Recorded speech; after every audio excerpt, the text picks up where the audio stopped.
বিসমিল্লাহির রহমানির রহিম। বাংলাদেশে আদানি গ্রুপের পর এবার রাশিয়া থেকে পেল ঋণের চাপের একটা চিঠি। নতুন স্বৈরাচার বিরোধী সরকার 1 মাস পূর্তি উপলক্ষে জাতির উদ্দেশ্যে যে ভাষণ দিয়েছিলেন প্রফেসর ডক্টর মোহাম্মদ ইউনূস সাহেব, তিনি এমন একটা ভারাক্রান্ত মন নিয়ে বক্তব্য দিলেন যেটা দেখে আমাদের খুব খারাপই লাগলো। তো দেশে বিদেশে ঋণের চাপ, দেশে হলো আন্দোলনের চাপ, বিভিন্ন জায়গায় বিভিন্ন চাপ সহ্য করে একটা নতুন দেশকে সংস্কার করতে গিয়ে অনেকটাই হিমশিম খেতে হচ্ছে ডক্টর মোহাম্মদ ইউনূসকে। ভারতের এই আদান গ্রুপ বাংলাদেশের যে বিদ্যুৎ টেন্ডার নিয়েছে, এই বিদ্যুৎ টেন্ডার নেওয়ার আগে বহু রাজনৈতিক দল, বিশেষ করে আওয়ামী লীগ ঘরানার ব্যতীত সকল রাজনৈতিক দল এবং মিডিয়া ব্যক্তিত্ব, সুশীল সমাজ সবাই নিষেধ করেছিল এই আদানি গ্রুপের সাথে টেন্ডারভুক্ত না হওয়া। আদানি গ্রুপের যে মালিক গৌতম আদানি, তার চরিত্র এবং তার ব্যবসা প্রতিষ্ঠানটা কেমন দুর্নীতির সেটা আপনারাও জানেন, এবং আপনারা যারা অনলাইনে থাকেন, অ্যাক্টিভ থাকেন, তারা সবাই বলতে পারবেন যে আমার জানা মতে সম্ভবত 6 থেকে 7টি দেশে তার পাসপোর্টই নিষিদ্ধ আছে। এরকম একটা দুর্নীতিগ্রস্ত লোককে বিদ্যুতের টেন্ডার দেওয়ার কারণ হলো এই সরকার যে 13 বা 18 এবং 24 সালের যে ভারতের সহযোগিতাতে যে ক্ষমতায় ছিলেন, তারই পুরস্কার স্বরূপ তিনি এই আদানি গ্রুপকে, ভারতের আদানি গ্রুপকে এই পল্লী বিদ্যুতের মানে বাংলাদেশের বিদ্যুৎ খাতে টেন্ডারটা দেওয়া হয়েছিল, এবং যেখান থেকে সজীব ওয়াজেদ জয় বহুত অঙ্কের ঘোষ খেয়েছিল।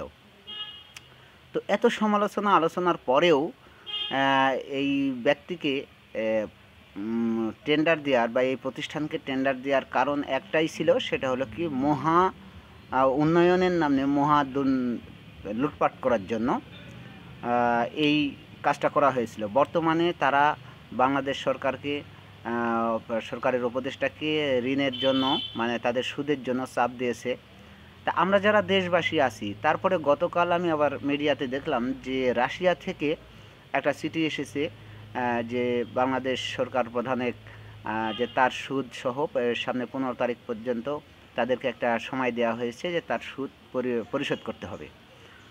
তো এই যে রাশিয়া এবং আদানি গ্রুপ এই কাজগুলো কি কেন, মানে এই যে রূপপুর পারমাণবিক যে বিদ্যুৎ কেন্দ্র, এই কেন্দ্রের প্রথম যে কার্যক্রম যে শুরু হয়েছিল, সেটা আপনারা সবাই জানেন, মিডিয়াতে দেখেছেন, যেখানে আমরা বলি হচ্ছে বালিশ কেলেঙ্কারি। এই যে বালিশ কেলেঙ্কারির সাথে জড়িত সরাসরি যে হাসিনা এবং তার সঙ্গভঙ্গরা এই হাজার হাজার কোটি টাকা লুপাট করে এই দেশ থেকে নিয়ে চলে গেছে তারা। এখন ডক্টর মোহাম্মদ ইউনূস সহ যারা দেশে স্বাধীন হয়েছেন, এখন খালি ঝুড়িতে যারা বসে আছেন, তাদেরকে আমরা দেশবাসী যারা আছি তারা সবাই মিলে এই সব সমস্যার সমাধান করতে হবে ঠান্ডা মাথায়।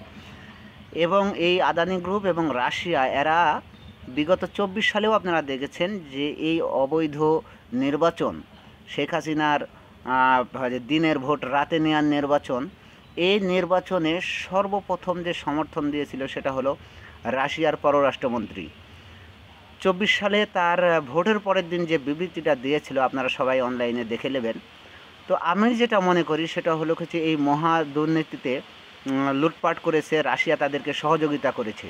তো এই বিদ্যুৎ এবং হচ্ছে রূপপুর পারমাণবিক কেন্দ্র, এই দুটাতে তাদের সমস্ত ইয়াগুলো প্রত্যাহার করে তাদের আদান প্রদান মিটিয়ে দিয়ে আমাদের বাংলাদেশের বহু মানে পরীক্ষিত বন্ধু চীনকে দেওয়ার জন্য আমি ডক্টর মোহাম্মদ ইউনূসকে অনুরোধ করছি।